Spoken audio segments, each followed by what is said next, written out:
guys, welcome to the Sodcast. I am Wendy Sod, your host.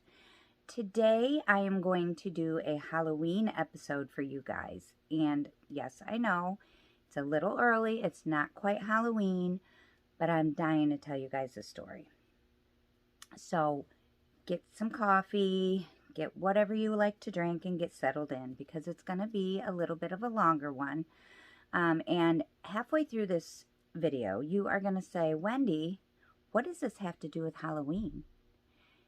Now, I'll tell you, you must stick around to the end because you're not going to find out until the very end. And it does tie into Halloween, very much so. So let's get started. So we are going to talk about a fellow by the name of Jon Siesling.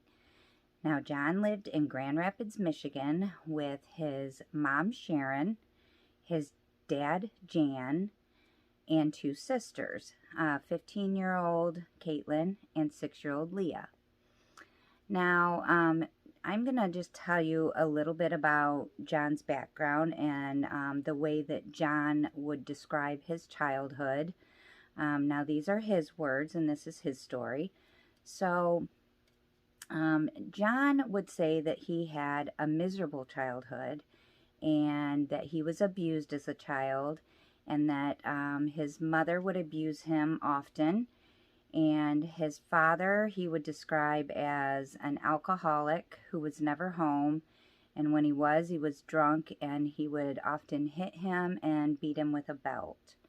I will tell you, I don't know if that is true or not, but it was never proven during the trial later on that any of these claims were true. So Jon, as a young boy, would be described as antisocial, kind of an outcast, didn't have a lot of friends.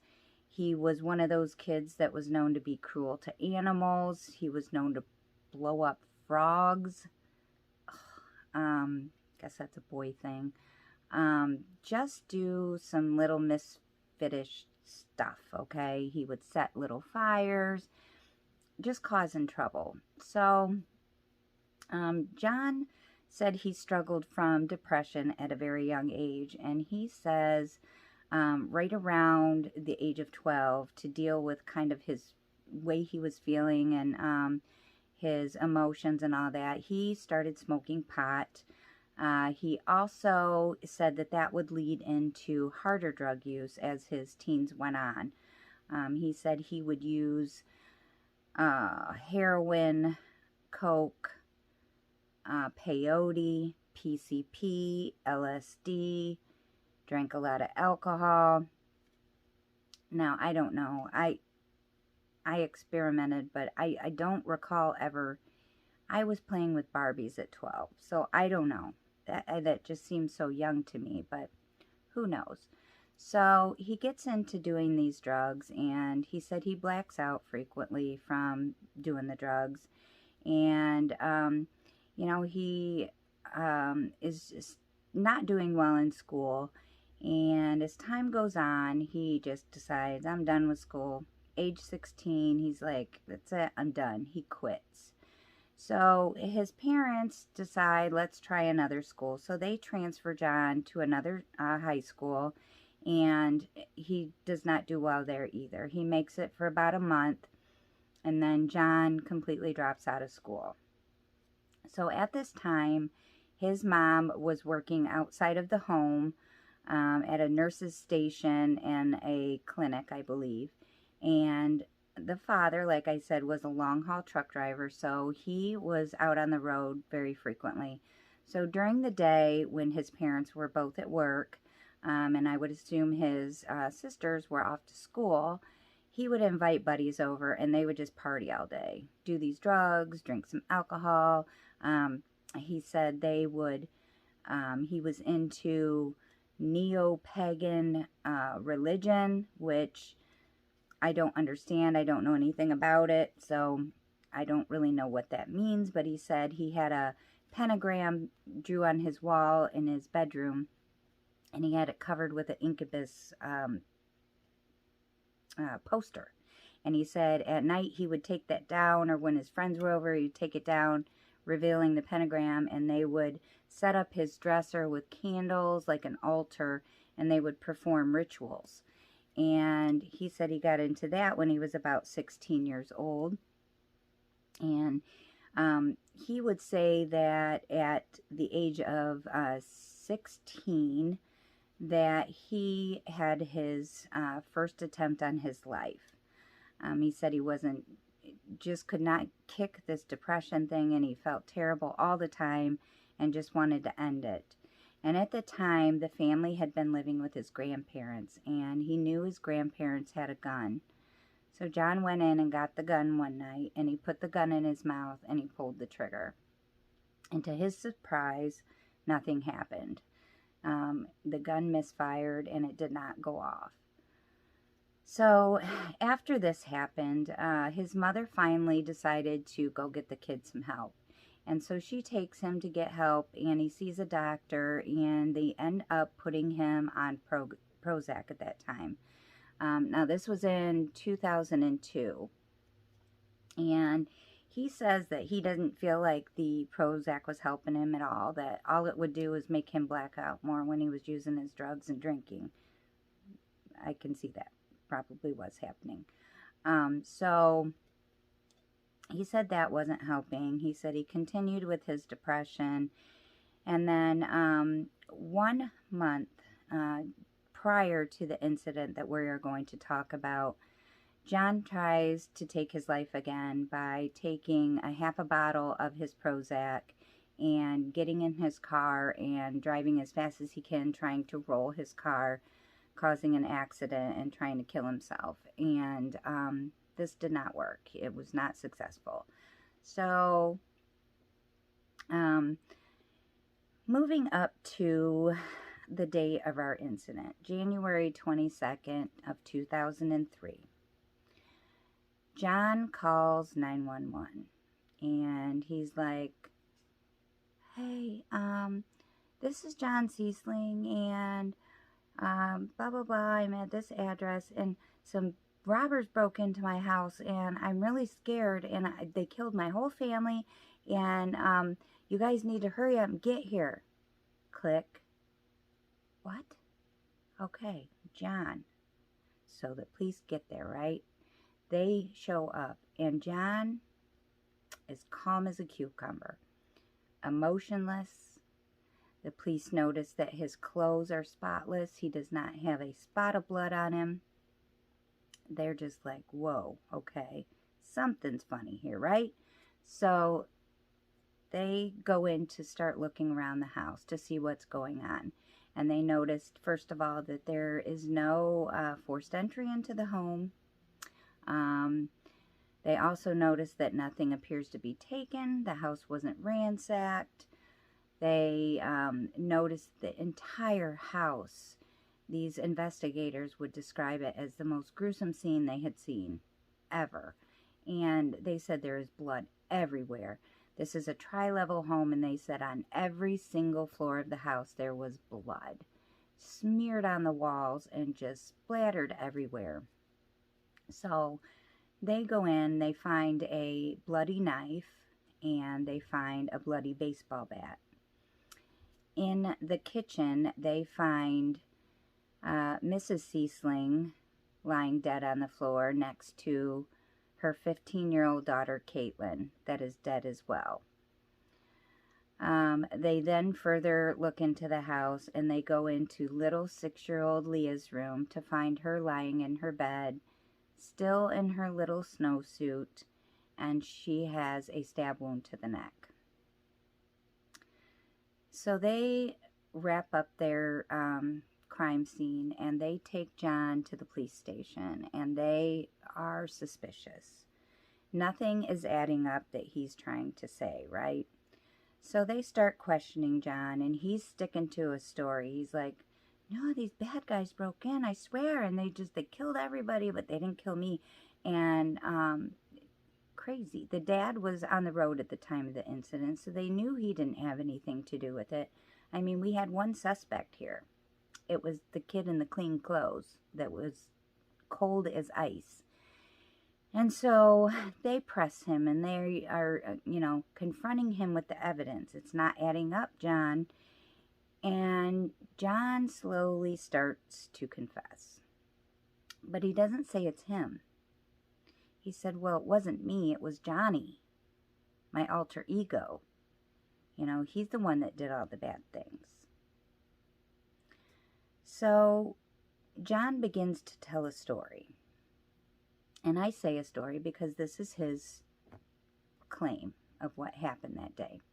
So he says on January 22nd, that day, him and his 15-year-old sister, Caitlin, begin to argue, like teenagers do, and they're just going at it, bickering back and forth and getting in each other's faces, and Mom Sharon steps in and she's like, you guys knock it off. I'm tired of this shit. Go to your rooms. I'm done. Blah, blah, blah. Jon ends up arguing with his mother and he stomps off to his bedroom, which is on the lower level of the home. So Jon said he gets down there and he's so mad and he shuts his door and he locks it. And he throws himself into the bed and he says he just lays there for hours and hours and hours and hours. And he said he doesn't know how much time went by. He said, but the next thing he remembers, here we go with the blackout thing. Take note of that. He said the next thing he remembers, he is standing there and he's covered in blood. And he's walking through his house that is just blood everywhere, all over the walls. And he's looking around and he just can't believe what he's looking at. And he walks into the kitchen. And he sees his mother and his 15-year-old sister laying on the kitchen floor. Both of them had been severely beaten with a baseball bat.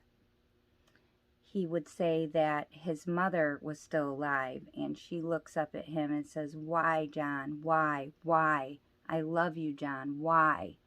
She is begging him and pleading, and she's begging him, don't kill your father if he comes home.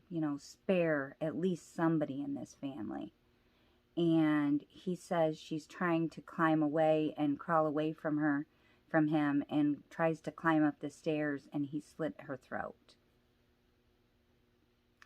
He then describes the state that his sister is in. He says she was beaten with the baseball bat and sexually assaulted with the baseball bat.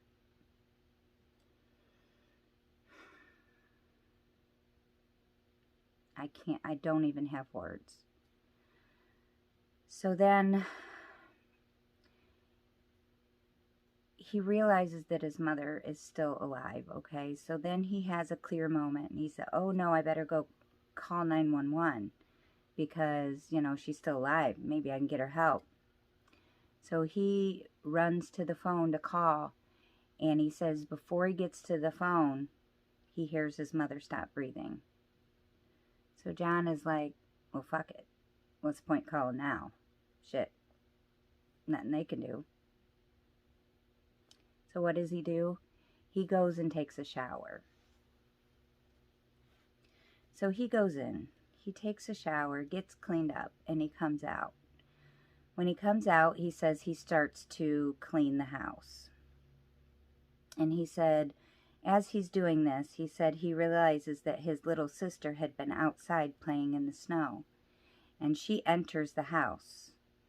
And she sees all the blood and all the mess everywhere. And he said she is hysterical. She's hysterically crying. And she won't stop crying. And she's screaming. And he can't calm her down. He says, so he grabs her by the hand. And he leads her to her bedroom, where he plunges a knife in little 6-year-old Leah's neck. And then he takes her and he lays her in her bed, still in her little snowsuit and her little snow boots, where she lays and bleeds to death. Again, I have no words. So he says after this, he's really panicking, which doesn't show when they show up. He's calm. But he says he's panicking, and he's trying to contemplate on what to do and how to get out of this mess he got himself into. So he thinks, well, you know what? I'll just take off in Mom's car and get the hell out of here and not look back and, you know, see ya. They'll never catch me. And he said, nah, that's not going to work. He said, you know, they'll realize her car's gone, and then, you know, that's just going to make me look guilty taking her car. Like nothing else he did made him look guilty, but that would. So he changes his mind on that one. He says that's when he comes up with the story of the intruders. So he said, you know, that this whole story was just fabricated just to cover his own butt. And now he says in his statement that he decided against taking his mom's car and going anywhere, and that he just went about the cleanup and then called 911. But according to a statement given by his girlfriend at the time, her name was Laura, she says that on that day, he shows up at her house, and he's driving his mom's car, and he parks the car down the road, and he walks over to her house. She said he looked like he was freshly showered, and she said he comes up, he knocks on the door, and she says she doesn't let him in, but they stand there at the door for a few minutes and talk, and as he's walking down the stairs to leave, he turns and he looks at her and he says, "Happy birthday, watch the news." And she's like, she don't get it, right? She's like, she has no clue what's going on. So, you know, he denies this. He says that he never went over there and never left in the car, but either way, it's disgusting.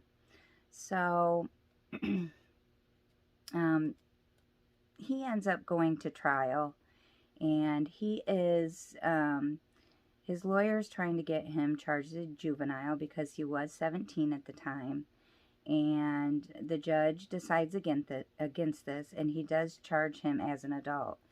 Now, he sentences him to life in prison, in Michigan State Prison, without parole. Okay, so he goes off to prison, and over the years, he does do some interviews, and he sees some doctors, and to some of these doctors that are seeing him in the prison, he has said some pretty disturbing things to these doctors. He has said things like he has frequent homicidal thoughts, that he thinks about killing other inmates, that they have said he's a danger to the other inmates in there, that they can't trust him alone with anyone. He made a comment about the murders that murdering people is pleasurable and exciting. He would also claim that, you know, he claimed for a while that he had these blackouts and that he blacked out and he didn't remember what happened, but he surely described it in pretty darn good detail. And he would say that it was like he was lucid dreaming at the time of the killings, and he remembers his actions, but he didn't have any control over his actions. That maybe Johnny was controlling his actions. But then he would also later state that he just kind of made up that whole Johnny thing, kind of trying to explain away, I don't know, probably trying to come up with a defense, right? I'm crazy. So he has done these interviews over the years, and he would say to one person that was interviewing him, he just wanted to give a piece of advice to parents out there. I will quote. He says, "Parents, don't abuse your children. They might kill you." That's his parenting advice. Creepy. I mean creepy. This guy shows no remorse whatsoever. And in recent years, when Jon is 36 years old, him and his lawyer would petition for a new trial, claiming that his lawyer would claim that the sentence that he was given as a juvenile was cruel and unreasonable. Unreasonable for what he did to his family, and he shows zero remorse. And in court that day, when the judge says, "Jon, is there anything you have to say before I make up my mind whether I give you a new trial or not?" And he says, "Yes, Judge, I promise that if you let me out, I won't commit any crimes and I won't get into any trouble." Never once does he say, "I am remorseful for what I did and I apologize." Never.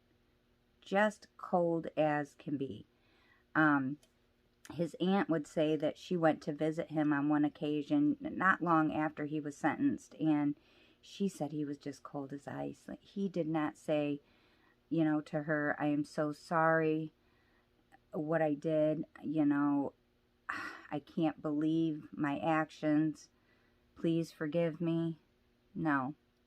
Didn't have any of that to say.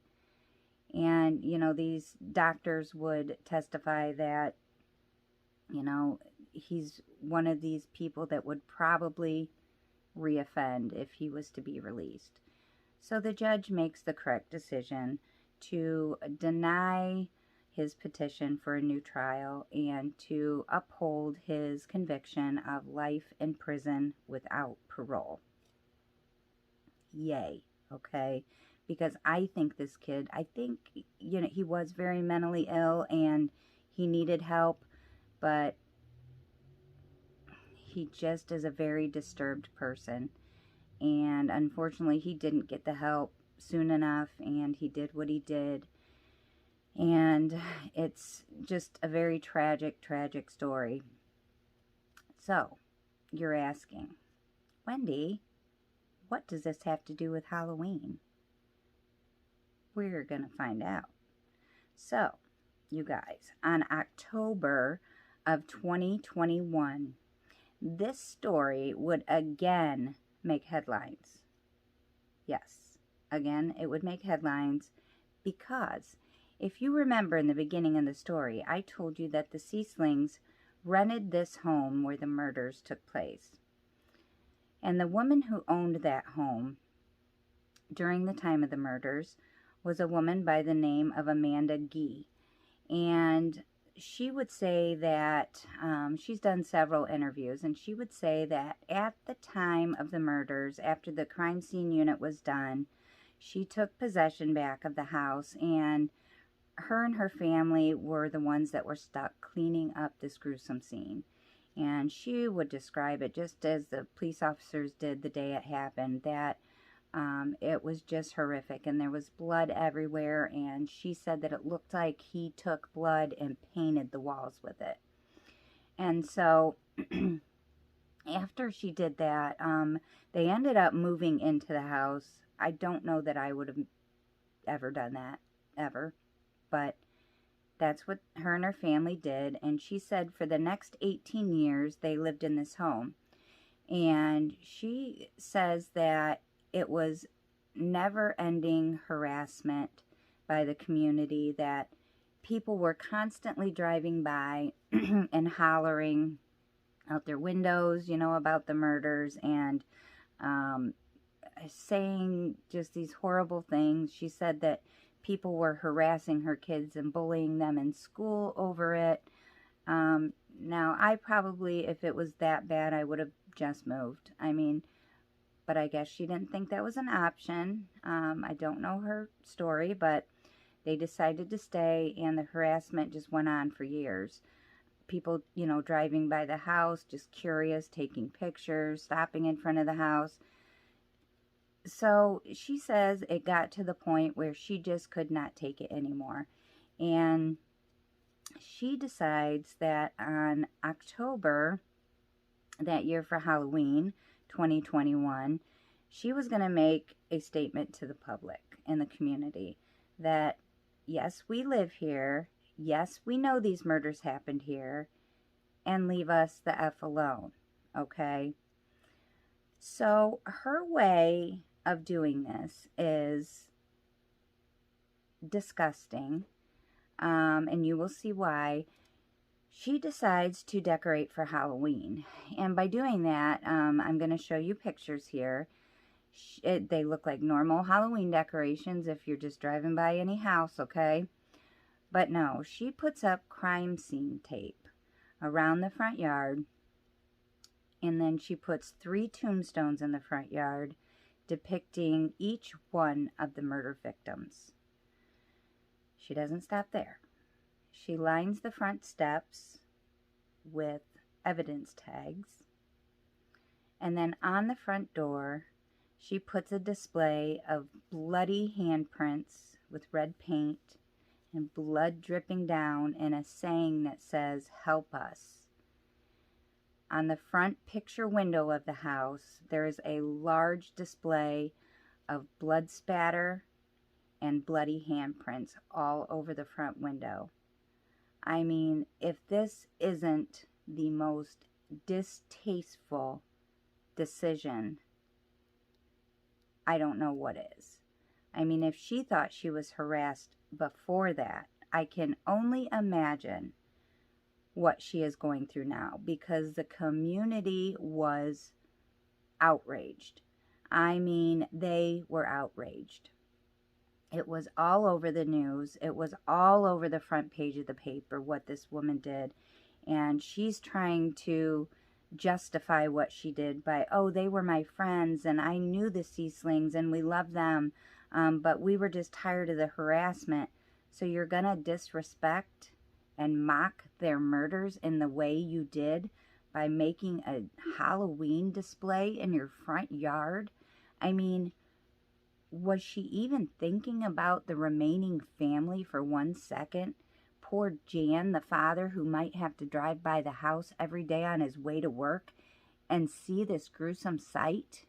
Like he wasn't already reminded of what went on in that house. I am appalled, and she should be ashamed. And she is yet to apologize and says she won't apologize, that it was just a gesture, and she did. I just don't even have words. It's disgusting. So that is how it ties into Halloween, guys. And I really hope that this is a story that is new to you guys. And I am going to get going because I'm about to fall asleep. But I will see you on my next video, guys. Thanks for watching. Bye.